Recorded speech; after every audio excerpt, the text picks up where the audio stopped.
اور اب خبر شامل کر لیتے ہیں سانگر سے ہمارے ڈسٹرکٹ رپورٹر مبارک علی شیخ کی رپورٹ کے مطابق جماعت اسلامی ٹنگڈو آدم کے تحت مرکز جماعت اسلامی کوثر مسجد میں یوم الباب کا پروگرام منعقد ہوا، جس سے نائب امیر جماعت اسلامی پاکستان سابق ممبر قومی اسمبلی محترم مولانا اسد اللہ بھٹو ایڈوکیٹ صاحب نے خطاب کیا۔ انہوں نے کہا کہ صوبہ سندھ کو یہ فخر حاصل ہے کہ سب سے پہلے اسلام کی آمد سندھ میں ہوئی۔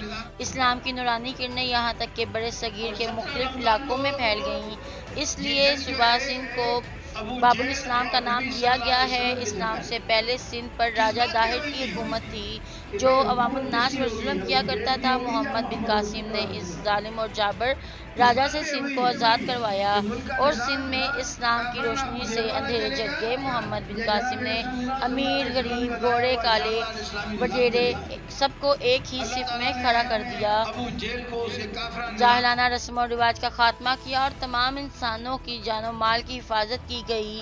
آج بھی امت مسلمہ کو محمد بن قاسم جیسے سپہ سالار کی ضرورت ہے۔ پروگرام سے امیر ضلع سانگر جناب عبدالغفور انصاری، نائب امیر ضلع مشتاق احمد عادل، امیر شہر ٹنگڈو آدم عبدالستار انصاری اور ٹیم شہر سید عریف اللہ نے بھی خطاب کیا۔